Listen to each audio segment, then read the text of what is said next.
Very good morning class 12th। कैसे हैं आप सब। तो चलिए आज की जो हम लोग क्लास कवर अप करने वाले हैं वो है relation between electric field E and potential V. देखिए चैप्टर 1 में हम लोगों ने क्या पढ़ा था। चैप्टर 1 में हम लोगों ने एक पॉइंट चार्ज की वजह से इलेक्ट्रिक फील्ड निकाला था, डायपोल की वजह से हमने काफ़ी कंडीशंस निकाल के देखी थी। लेकिन इस क्लास में हम लोग क्या करेंगे, इलेक्ट्रिक फील्ड और पोटेंशियल के बीच का एक रिलेशन फाइंड आउट करेंगे जो कि इस नाम से भी जाना जाता है इलेक्ट्रिक पोटेंशियल ग्रेडियंट। यानी ये टॉपिक दो नाम से जाना जाता है, relation between E and V and electric potential gradient. तो चलिए टॉपिक स्टार्ट करने से पहले कुछ एक बेसिक चीजें बताता हूं मैं आपको कि अगर यहां पे एक सोर्स चार्ज रखा है मैंने Q, यहां पे अगर मैंने सोर्स चार्ज रखा हुआ है Q, तो ये क्या करेगा, एक इलेक्ट्रिक फील्ड जनरेट कर रहा होगा। मैंने माना कि यहां पे R दूरी पे, ये R दूरी पे यहां पे कोई अगर एक टेस्ट चार्ज रखा होगा मान के चलो, और वो टेस्ट चार्ज क्या रहता था हमारा Q0। तो सीधी सीधी बात मैं ये बताना चाह रहा हूं कि ये जो है, ये जो सोर्स चार्ज है Q, ये अपना एक इलेक्ट्रिक फील्ड जनरेट कर रहा होगा। तो इस जगह पे इलेक्ट्रिक फील्ड की वैल्यू क्या रही होगी, KQ/R²। बहुत अच्छे से वाकिफ हो आप लोग इस फॉर्मूले से कि किसी भी पॉइंट चार्ज की वजह से इलेक्ट्रिक फील्ड की वैल्यू क्या होती थी। अगर इसी जगह पे ये पॉइंट मान लिया मैंने, मान के चलो A पॉइंट, अगर इसी A पॉइंट पे मैं पोटेंशियल की वैल्यू फाइंड आउट करूंगा बच्चों, तो पोटेंशियल क्या हो जाएगा, KQ/R, यानी इलेक्ट्रिक फील्ड की वैल्यू ये आई और पोटेंशियल की वैल्यू ये निकल के आई। तो देखो कुछ रिलेशन दिख रहा है इसमें, बिल्कुल दिख रहा होगा रिलेशन। क्या दिख रहा है कि इलेक्ट्रिक फील्ड की वैल्यू KQ/R² है और यहां पे KQ कॉमन है, R भी। इट मींस कि कुछ तो रिलेशन निकल के आ रहा होगा। देखो यहां से अभी मैं शॉर्टकट में आपको बताना चाहूं तो इलेक्ट्रिक फील्ड की वैल्यू क्या आती है, KQ/R×R, कुछ ऐसा लिख सकता हूं, इसे लिख सकता हूं बिल्कुल। और KQ/R की जगह क्या आ जाएगा, V, यानी E =V/R। इट मींस कि हमारा कुछ रिलेशन निकल के आएगा E और V के बीच में, और इसी चीज को हम लोग बोलने वाले इलेक्ट्रिक पोटेंशियल ग्रेडियंट। बात आई समझ में। चलिए एक और मैं लॉजिक समझाता हूं आप लोगों को कि मान के चलो कि ये Q चार्ज था मेरा, ये मेरा Q चार्ज था, और यहां से ये मान लिया मैंने कि ये 1 मीटर की दूरी है, ये 2 मीटर की दूरी, ये 3 मीटर की दूरी, ये 4 मीटर की दूरी। क्लियर है बच्चों। अच्छा ये जो है अपना एक इलेक्ट्रिक फील्ड बना रहा होगा, ये पॉइंट आपने A मान लिया, B C D। क्लियर है। अब मैं कहूं कि A पॉइंट पे पोटेंशियल की वैल्यू क्या होगी, तो आप लोग कहोगे कोई दिक्कत नहीं, KQ/R मतलब यहां से यहां की दूरी 1, KQ/1। B पे मैं पोटेंशियल की वैल्यू क्या निकाल दूंगा, KQ/2। ठीक है। और यहां पे क्या निकल के आ जाएगी, KQ/3, और यहां KQ/4। कोई दिक्कत नहीं, कहीं कैपिटल Q बना दिया मैंने, कहीं स्मॉल Q, इससे कोई फर्क नहीं पड़ना। तो आपको एक बात समझ में आ रही है कि जैसे जैसे मैं आगे की तरफ बढ़ रहा हूं पोटेंशियल डिक्रीज होते जा रहा है। पोटेंशियल क्या होते जा रहा है बच्चों, डिक्रीज होते जा रहा है। तो यहां से आप एक बात ये भी कह सकते हो, अच्छा इलेक्ट्रिक फील्ड की डायरेक्शन भी तो यही होगी। इलेक्ट्रिक फील्ड किधर होता है, आउटवर्ड, पॉजिटिव चार्ज से आउटवर्ड होता है ना, तो ये इलेक्ट्रिक फील्ड इस तरफ बना रहा होगा। इट मींस ये कि इन the direction of electric field, in the direction of electric field potential decreases. Potential क्या करता है, डिक्रीज। तो यहीं से एक पॉइंट हमारा निकल के आ गया, इन the direction of electric field, in the direction of electric field potential decreases, potential decreases. यानी ये कि जैसे जैसे आप इलेक्ट्रिक फील्ड के डायरेक्शन में ट्रेवल करोगे पोटेंशियल की वैल्यू बच्चों डिक्रीज होती जाएगी। तो यहीं से इलेक्ट्रिक पोटेंशियल ग्रेडियंट की डेफिनेशन क्या निकल के आती है, electric potential gradient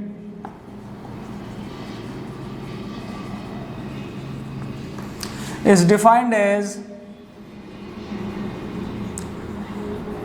the maximum rate of change। जो डेफिनेशन क्या निकल गया इलेक्ट्रिक पोटेंशियल ग्रेडियंट की, कि electric potential gradient is the maximum rate of change of V, यानी V के अंदर जो मैक्सिमम चेंज आएगा with respect to distance R। यहीं से डेफिनेशन निकल के आ रही है ना, कि हमने देखा कि जैसे जैसे आप इलेक्ट्रिक फील्ड की डायरेक्शन में ट्रेवल कर रहे हो आपकी पोटेंशियल की वैल्यू डिक्रीज होती जा रही है। यानी इलेक्ट्रिक फील्ड का और पोटेंशियल का एक रिलेशन निकल के आ रहा है, और इसी चीज को बोला जाता है इलेक्ट्रिक पोटेंशियल ग्रेडियंट। और डेफिनेशन क्या निकल के आई electric potential gradient is defined as the maximum rate of change of potential v with respect to distance r। देखने को भी मिल रहा है आपको कि जैसे जैसे आप r की डायरेक्शन में ट्रेवल कर रहे हो आपका पोटेंशियल डिक्रीज होते जा रहा है। अच्छा, ये तो समझ आ गया कि ठीक है यार हमारा पोटेंशियल डिक्रीज होगा, लेकिन सिर्फ इससे काम नहीं चलेगा, हमें एक फॉर्मूला चाहिए। हमें क्या चाहिए? एक फॉर्मूला चाहिए जिसकी मदद से हम लोग बता सकें कि इस रेट से चेंज होंगी चीजें, इस रेट से हमारी चीजें चेंज होंगी। तो चलिए, ये चीजें मैं रब कर रहा हूं, ये सिर्फ समझाने के लिए थी बच्चों।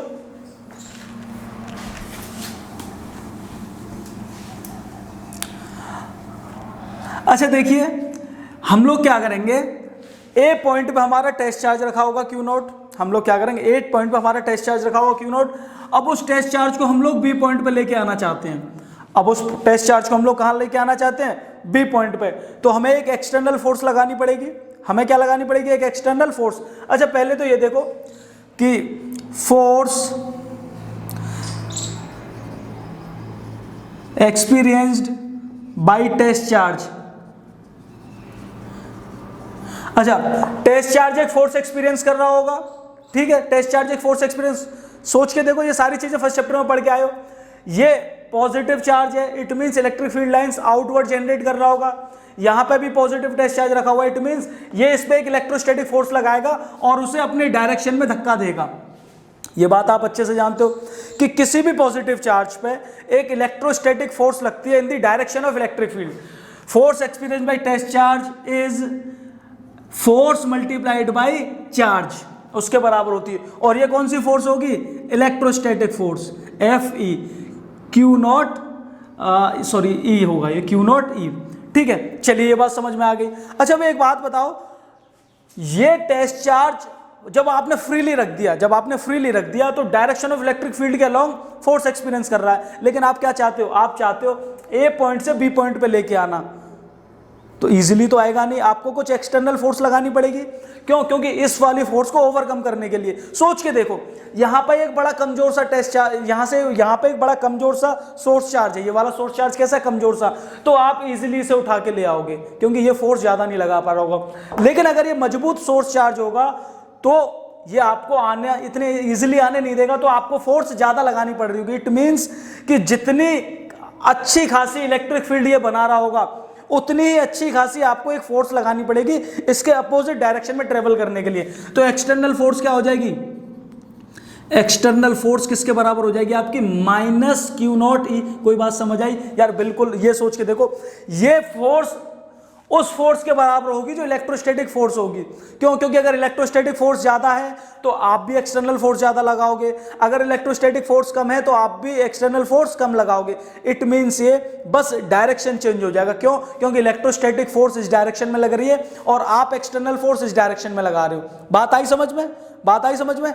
तो हमारी फिजिक्स क्या कहती है? फिजिक्स कहती है जब किन्हीं दो क्वांटिटीज का डायरेक्शन चेंज हो जाए तो आप वहां माइनस साइन लगा दो। तो ये निकल के आ गया कि एक्सटर्नल फोर्स ये हो गई। चलिए, यहां से यहां तक लाने में हमने एक स्मॉल वर्क डन किया, मान के चलो एक स्मॉल डिस्प्लेसमेंट कराया हमने, डी आर डिस्प्लेसमेंट। जब डी आर, अब आपने जब कुछ फोर्स लगाई तो कुछ वर्क डन भी हुआ होगा। तो वर्क डन किसके बराबर होगा? आपका वर्क डन होता है आपका force multiplied bye displacement, force multiplied bye displacement. और जब एक छोटा सा डिस्प्लेसमेंट हुआ है तो वर्क डन भी कैसा होगा बच्चों? छोटा सा dw। और वो किसके बराबर हो जाएगा? फोर्स कौन सी होगी? ये वाली external force, minus Q naught into E, और डिस्प्लेसमेंट किया हुआ है dr। क्लियर है बच्चों? अब यहां से अगर मैं इस क्यू नॉट को इधर उठा के लेके आऊं तो ये इक्वेशन मेरी कुछ कैसी बन जाएगी? dw ओवर क्यू नॉट, और इधर आ गया minus E into D R. कोई दिक्कत वाली बात आई थिंक नहीं होनी चाहिए। कुछ नहीं किया मैंने, इस क्यू नॉट को उठा के इस डी डब्ल्यू के नीचे लेके आ गया। अब आपको एक बात समझ में आ रही होगी कि कुछ यहां पे चेंज किया जा सकता है। वो क्या चेंज किया जा सकता है? देखो, आपको याद है कि work done divided by test charge क्या होता था? ये work done divided by test charge. कुछ चीजें जानी पहचानी सी लग रही हैं, यही तो पोटेंशियल होता था। ये क्या होता था? पोटेंशियल। लेकिन वर्क डन कैसा है? स्मॉल, तो पोटेंशियल भी कैसा निकल के आएगा? डीवी। यानी डीवी किसके बराबर आ गया? Minus E into D R. Clear है? अब अगर इस डी आर को मैं इधर लेके आऊं तो ये फॉर्मूला कुछ ऐसा भी तो बनाया जा सकता है, E equals to minus D V over D R. ये फॉर्मूला कुछ ऐसा बन सकता है, E equals to minus D V over D R. It means ये यहां से दो बातें निकल के आती है। एक तो देखो इलेक्ट्रिक फील्ड की डायरेक्शन कौन बता रहा है, पोटेंशियल बता रहा है, इलेक्ट्रिक फील्ड की डायरेक्शन। लेकिन माइनस साइन क्या शो कर रहा है, माइनस साइन ये डिनोट कर रहा है कि जिस डायरेक्शन में पोटेंशियल डिक्रीज होगा, यानी जिस डायरेक्शन में आपका पोटेंशियल क्या हो रहा होगा, डिक्रीज, इलेक्ट्रिक फील्ड की डायरेक्शन वही होगी। या फिर माइनस साइन से आप ऐसे कंक्लूजन निकाल सकते हो कि इन the direction of electric field potential decreases. Minus मतलब धीरे धीरे पोटेंशियल क्या होते जा रहा है, डिक्रीज। आई थिंक ये सारी बातें आपको क्लियर हो गई होंगी। देखो ये फॉर्मूला तो मैंने आपको यहीं से निकाल के बता दिया था कि ये रिलेशन आपका निकल के आना, और इसी को बोला जाता है relation between electric field and potential, या फिर मैं कहूँ कि रिलेशन या फिर बोला जाता है electric potential gradient, electric potential gradient. और पोटेंशियल ग्रेडियंट हमारा क्या था कि maximum rate of change in V with respect to R। ये हमें बहुत अच्छे से क्लियर हो गई बातें कि जैसे जैसे R की डिस्टेंस बढ़ेगी, यानी R किस डायरेक्शन में होगा, इन the direction of electric field, हमारी पोटेंशियल की वैल्यू क्या होती जाएगी बच्चों, डिक्रीज होती जाएगी। हमारे पोटेंशियल की वैल्यू क्या होती जाएगी, डिक्रीज।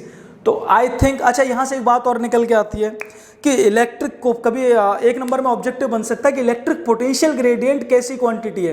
देखो इलेक्ट्रिक पोटेंशियल स्केलर क्वांटिटी है, ये आपको अच्छे से पता है, नहीं पता तो ध्यान रखो। पोटेंशियल क्या होता था, work done divided by test charge. भाई पोटेंशियल की वैल्यू क्या होती थी, पोटेंशियल होता था work done divided by charge या फिर टेस्ट चार्ज कह लीजिए। वर्क डन कैसी है, स्केलर क्वांटिटी, ठीक है। इट मींस पोटेंशियल भी हमारा कैसी क्वांटिटी निकल के आता था, स्केलर क्वांटिटी। लेकिन यहां पे पोटेंशियल ग्रेडियंट की आपको एक चीज दिख रही है कि एक स्पेसिफिक डायरेक्शन में डिक्रीज हो रही हैं चीजें। अच्छा देखो सोच के चलो कि ये अगर एक सोर्स चार्ज है, इससे जितना दूर जाऊंगा मैं पोटेंशियल की वैल्यू डिक्रीज होती जाएगी, इससे जितना दूर जाऊंगा मैं पोटेंशियल की वैल्यू डिक्रीज हो जाएगी। तो क्या मैं ये बात कह सकता हूं कि पोटेंशियल किसी एक स्पेसिफिक डायरेक्शन में डिक्रीज हो रहा है, बिल्कुल कह सकता हूं। आप कहोगे कि जैसे जैसे आप दूर जाओगे पोटेंशियल की वैल्यू डिक्रीज होती जाएगी, और जैसे जैसे आप पास आओगे पोटेंशियल की वैल्यू इंक्रीज होती जाएगी, यानी आपके पास एक स्पेसिफिक डायरेक्शन आ गया। तो इसीलिए पोटेंशियल ग्रेडियंट कैसी क्वांटिटी है, आपकी vector quantity. Is that clear? Electric potential scalar quantity but electric potential gradient is a vector quantity. तो I think electric potential gradient आपको अच्छे से क्लियर हो गया होगा। तो अगर वीडियो आप लोगों को अच्छी लगी और समझ आई तो इस वीडियो को फर्दर शेयर कर दीजिए अपने फ्रेंड्स के साथ। चैनल अभी तक सब्सक्राइब नहीं किया तो आप प्लीज चैनल को सब्सक्राइब कर दीजिए, और बाकी नेक्स्ट वीडियोस के लिए आप लोग बेल आइकन जरूर दबा देना। Thank you.